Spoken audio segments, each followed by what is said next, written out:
Thank you, Alex. Let's hit me. Episode 27, Ask Woodford. I'm Christian Woodford. As always, your fucking host. Love me, hate me, I'm fucking here. We're doing it. We're changing the fucking game. Let's do it. 10 seconds in, dropping 3 F-bombs. Boom, boom. Wait, hold on. We're going to start from when I started, aren't we? Yeah, we'll see. No, we're starting from the start. We're starting that from the start. We started this about 8 minutes ago. I've just gone on this absolute long-ass rant. Let's do it. Alright, first question. Sorry, Mum, for the F-bomb, but I don't give a fuck. Healthier Life PT on Instagram. What strength training do you do with your athletes who are training for a full marathon, 42 kilometers, when they are at their peak phase of their running program? Can we tag Lewis in this? My mate Lewis. No, you know the Lewis endurance, right? He does ultra marathons. I train him. So what was the question? I never listened really. Endurance, strength training facilitates endurance. Endurance does not facilitate strength training. Okay, so you've got to understand that for a start. So if you're an endurance runner, the way you can get that 1%, 2%, 3% advantage over your competitors is strength training. There is so much research have you seen the research out there, Al, in terms of heavy load strength training and light load explosive training on 5 kilometer time trial performance? Have you seen that? If we can link the study to it, you can easily find it, Al. It's like so simple to find. Just write strength training, endurance, performance, like 1,000 studies will come up.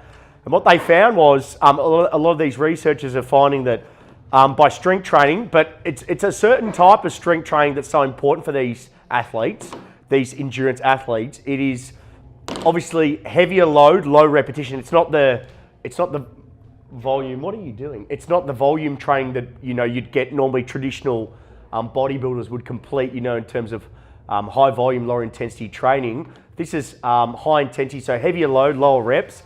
It's more, if we look at the neural metabolic continuum, we're gonna develop more the neural side of the continuum. So we're looking at really maximizing lower body strength and therefore lower body power, but also completing some sort of explosive lower body work. So it might be something like loaded jumps. It could be counter movement jumps, non-counter movement jumps, any explosive lower body work as well. Anything that maximizes pretty much fast twitch motor recruitment. Endurance athletes are seeing a massive benefit for their endurance-based performance. 2 reasons why, and both of them are neurological, just let me state that in nature. The first one is you're prolonging time to fatigue. So you're prolonging the time before you actually fatigue. The reason for that is you're stronger. So think about this, and I keep telling you guys this, and everything reverts back to strength. Regardless whatever sport you play, it could be endurance-based, it could be strength-power-based, it could be smack bang in the middle in terms of like something like a AFL football, which is smack bang in the middle between strength, power, and endurance, which you need a multitude of athletic qualities to maximize your performance and reduce chance of injury. But for the endurance runner, strength is a foundation, because every time you run, every foot strike, if you are stronger, every foot strike is less. It's less of a stress on your body. Okay, let's also think about how much force you need to express every time you do foot strike repeatedly. And I told you this before, in an endurance race, it's the individual. If you think about it this way, I always think about this like this. In an endurance race, it's the individual who can hold the highest amount of power output for the longest. If you think about it that way. Most people don't think about it that way. I think about if I can have an endurance athlete who can hold greater power outputs for a longer period of time, they're going to win the race. So if they're stronger, they can apply more force in the ground. Every foot strike is less of a stress, okay, because they're stronger than compared to a counterpart, another athlete who doesn't strength train, okay. And if you have 2 athletes, right, both endurance athletes, and you have one athlete that strength trains and does their endurance-based work, which is not really my area. You'd have to talk to someone like Jay, who's more of a conditioning, high-performance guy. I'm more of a strength, power, speed guy, and neuromuscular guy.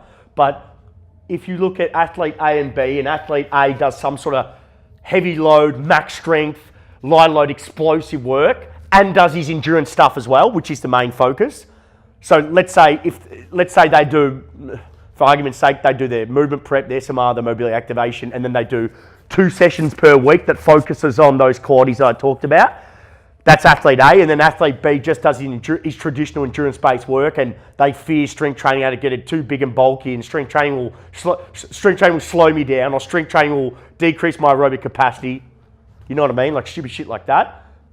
Athlete A, everything being equal, and this athlete A will not only be more resilient to injury, more robust in their body, but this athlete A will be more efficient.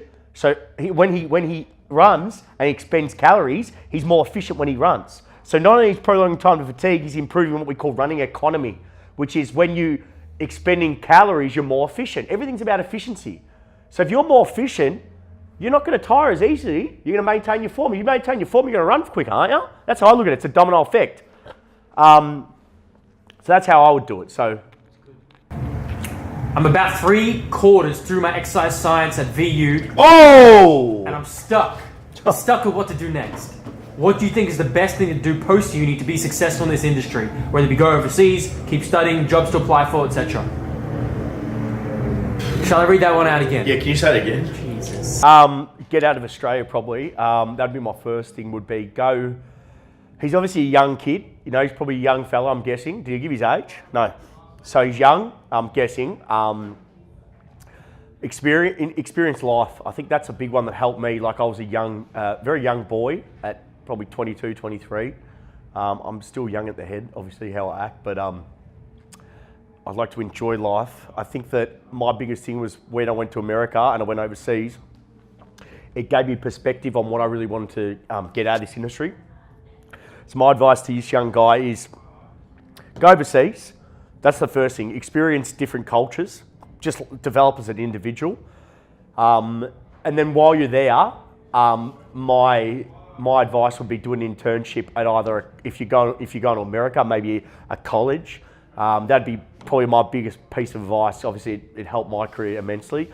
If you go somewhere else, like it might be to Europe, go to Europe, live there for a year, live there for 2 years, work over in another country first, and then develop. What people don't understand about this game, half this game is communication, relationship building, and I think that a lot of that comes with life experience, and you need life experience, and you only get life experience through living life. And I think that the big one for me was going overseas, interning in America, kind of developing myself, not only as a coach, but also as a person. I think that was a big thing for me. That'd be the big thing is go overseas, develop as a person, intern, work as a trainer overseas, develop your communication, your skill set in terms of how you do it as a trainer first. I'm guessing he wants to be a strength conditioning performance coach if he's emailing me, but that's probably my advice going from there would be developing as a person and then just building your coaching resume overseas and then come back to Australia and then you'd improve a lot, trust me, life lessons. Instagram, Sharp Dogger. Who? Sharp Dogger. All right. For MMA, obviously a sport that combines strength, explosiveness, and endurance, what kind of ideas would you focus on in the strength and conditioning program from an MMA athlete? Once again, that's an open-ended question. Like when people give me these open-ended questions, there's so many answers you could say this. I'll just say this downstairs to my Game Changer group. And guys, if you're interested in learning under me and getting daily content, exclusive daily content, go to woodfordshop.com and join my community of like-minded individuals, coaches, trainers, exercise science, graduate students, game changers. Go to woodfordshop.com to join my Facebook group and you guys can learn under me as much as possible. So I was just talking about to my Game Changers group and we're in lecture 4 of programming and there's so many ways you can skin a cat in this industry. So when people give me a question these days, like a question on training, it's open-ended. I always say there needs to be more context to it, but I'm just going to go with what he's given me because you always need more information in terms of training status, chronological age, body type, goals, previous injury history, what time of season is it. For like an MMA athlete, it's all about fight camp. Like how long do I have before my competition? Then you've got to work backwards from that. So How would you structure a fight camp? Well, if you have, I'll give you an example with a boxer, right, that I've done before. I've never done MMA. So hey, if there's any MMA athletes out there, hey, I'd love to physically prepare them for competition. I've never done it. I've prepared boxers before. I've prepared Taekwondo athletes. I've prepared fencers, I've prepared lawn bowlers, I've prepared snowboard crossers, I've prepared paddle boarders. You name it, I've never prepared an MMA fight. It's real weird, isn't it? I don't think it's not that big a sport here yet. You don't think? I don't sense, no. No, okay, fair enough. Well, there we go. That's my sense. Big L behind the camera. How I'd do it would be similar to a boxer. So Campbell Somerville, 75 kilo, number one in Australia. What I'd do is we would look at his big schedules, and like example would be he had Worlds on. So let's give example Worlds. He had Worlds, which is bigger than the Olympics for him, right? It's the World Games, right, for boxing, amateur boxing. And he gave me 10 weeks. So he might give me a 10-week prep. Or he might say, hey, I want 10 weeks before we really, before I've got this. We've got 10 weeks. So we work backwards, right? So as you guys know, I work in 4-week mesocycles. So we might do 4 weeks of just general prep block, 4 weeks of specific prep block, and 2 weeks of tapering peaking, and then he goes to it. So I'd be similar to an MMA fighter.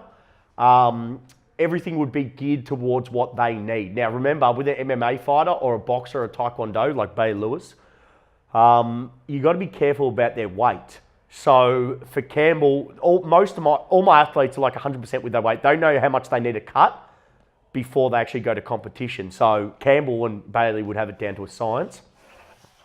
So it really depends. You need to talk to your athlete and find out what they need. But normally what I'd do is, most of them would give me 10 weeks. That'd be minimum, 10 to 8 weeks being the lowest, right? If they gave me 6 weeks, yeah, I would take it, but it wouldn't be ideal. 8 weeks would be minimum.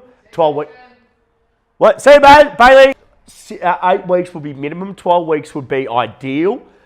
So what I would do is I would go do just a general prep block where we just develop general qualities. Like if they haven't been with me before, like they've never been under my methods, I'd have to teach them about how I coach my fundamental patterns. Now, I'm different to anyone else off my big 6. So I'd coach competency first, technique first, then I add some sort of speed, then some sort of load. But if they've been with me before, I'd do an accumulation block, then I'd do an intensification block, then I'd do a peaking, tapering block before their competition. So you're training pretty similar to all the other athletes? Yeah, well, athletic development is universal, okay? Think about it this way, right? Would an MMA fighter, and okay, I understand some exercises, depending on the sport, will be more specific. But in general, athletic development is universal. Example, would a footballer and an MMA fighter both improve at their sport and reduce chance of injury at developing some sort of lower body strength, therefore lower body power? Of course, you see what I'm saying. But too many people want to get too cute and too specific. Oh, this exercise is sport specific. Guys, the only true way of sport-specific conditioning, sport-specific training, is the fucking skill itself. Nothing else. Not standing on a Bosu ball, not doing some sort of specific exercise in the gym. The only way of sport-specific training, SPP, is the sport. Specific muscle group, motor pain, atomic coordination, metabolic pathway. That's the only way. Nothing else sport-specific. Get strong in the gym, get powerful in the gym, integrate with the sport. Bang, you get better at your sport, reduce chance of injury. Riley Boland. Oh, fuck, yeah. If you could talk to 18-year-old Wood, what would you tell him? 13 years ago. Just believe in yourself.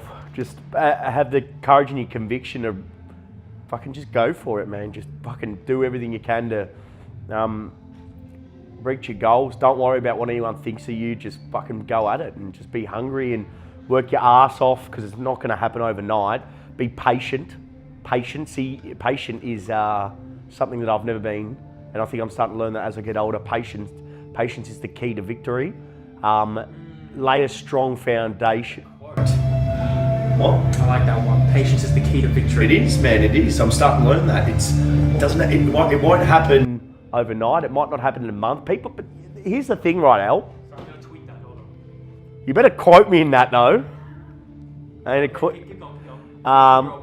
I think that too many people, we live in a world that instant gratification. Everyone wants it now. No one wants to play the long game. I'm in this for the long game.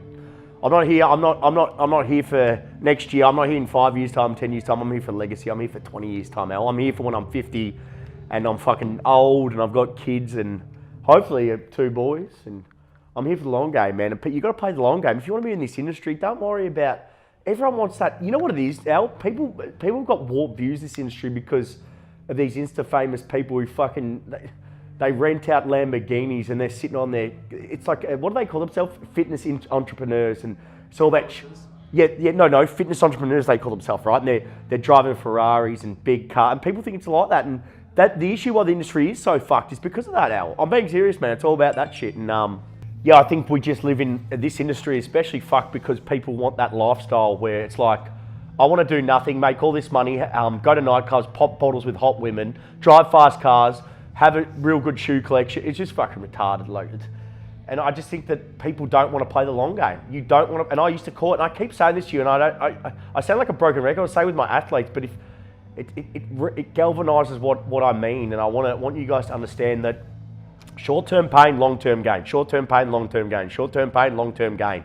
I used to always think of it that way. When I was doing sports science, I used to think, what the fuck am I doing this for? I'm fucked. But then I used to always think, man, come on, Wood, stick at it. I used to talk to myself, I'm sitting there when I'm fucking there, but I used to go, Wood, just stick at it, man. You're going to be the man soon. You're going to be the man. You're going to learn this. Keep learning. Stick to it. It might not be paying off now, might not pay off in 5 years, might not pay off in 10 years, but it will pay off, man, one day with that knowledge. And it's paid off, but I'm still going, I'm always getting better, always getting better, always getting better. If you're stagnating, you're not getting better. Too many people get, here's a nice word for you, complacent. The minute you get complacent in life, you're fucked. You're not going. If you're happy where you are now, you're in the wrong boat, man. I fucking hate that. I hate when people, mate, there's nothing worse than complacency. I want it all, man. I want to get better. You got to get better every day, and I think that's a big one. Be patient. Take your time. Be methodical. Don't just jump in like young Woodford does. No, be. That's what you were telling? Yeah, 100%. Be methodical. Yeah, take a deep breath. Don't. Even though passion is your weapon, that is my weapon, no doubt. That has helped me get to where I am today. Passion, love. But I think what's hindered me has been emotion. I go off emotions too much, but I'm learning a lot, and it's got me to this stage. Emotion helps a lot of people, but it hinders a lot of people in their life. You need to take a little bit of emotion out of it sometimes, and be more methodical with your decisions. Don't rush into things. Don't believe everything people tell you, and be loyal, and make sure when someone's been loyal to you, reward them, like stick with them. I think that's something I would always go with, and that's a good question though, man. I like that question. Sam Ando. Oh, shit, yeah, go. Stuart Anderson's son. Yeah. I wanted to know how many days should you wait before doing the same exercise again if you are trying to put on weight and lift heavy? So first of all, shout out to Stuart Anderson, my dad's good mate for years. So this is his son. So when I got this message, it was kind of like, fuck, man, it's cool that he's following me. He's in Queensland, so I think he's in Queensland. Listen, really, once again, it's a wide open question, Sammy. So it really depends. I mean, he's talking about developing strength, so you'd be looking at your core lifts, something like a big 6. We squat. If you're looking to improve your strength on them, depending who you talk to, depending on your training status, depending on what are your recovery interventions? Are you sleeping? Are you getting enough quantity and quality of sleep?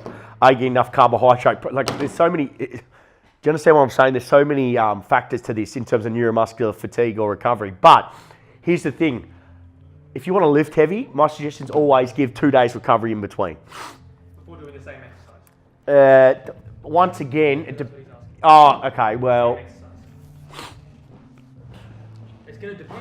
It's so wide open because their training stats will dictate as well. If you have a highly trained individual, right, their neural recruitment's going to be a lot higher. I.e., they're going to create more residual accumulated fatigue in terms of acute and chronic fatigue because they recruit at a high level. They've learned the skill compared to a novice. So if you're a novice, you probably can go around a lot quicker. You can recover a lot quicker than a highly trained or intermediate. You see what I'm saying? So once again, the question is wide open. Another factor you need to go by is how do you feel? Now, we know for a fact your muscular system recovers before your nervous system. But when you lift heavy, what's the main focus? Nervous system. Nervous system drives and controls motor recruitment, therefore muscle fiber recruitment. If you can be fully recovered, you might know, I'm not sore at all, but your nervous system could still be recovering, and then you're trying to lift heavy, and what's going to happen with your performance when you lift heavy? Decrease completely because your nervous system is not recovered.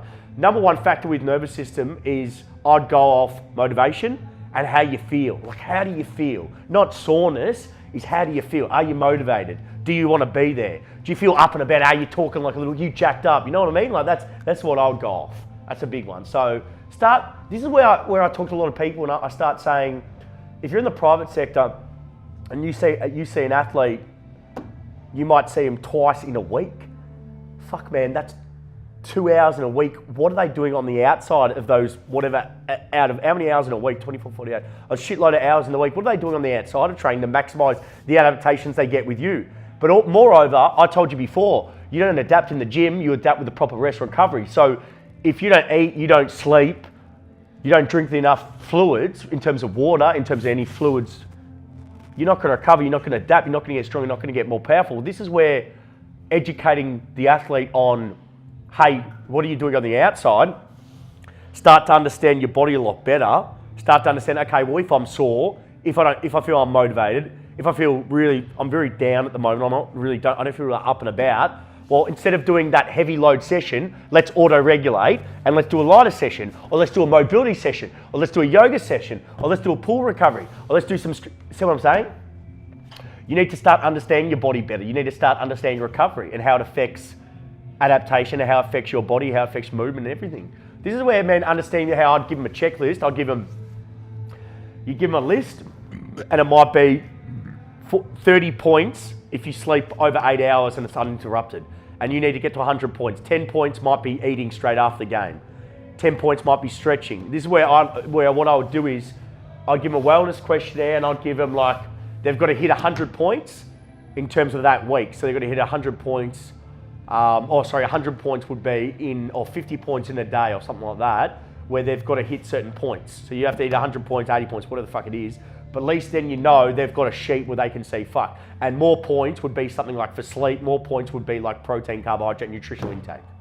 Might be listening to soothing music or something in terms of because if you listen to soothing music and you really relax, or you do yoga, what are you upregulating? What system? Parasympathetic, rest and digest, you're recovering. See that? Pretty cool. Might be breathing that you do. I know you like to do that deep diaphragmatic breathing. Shit like that. So that's something that I'll do, Sammy.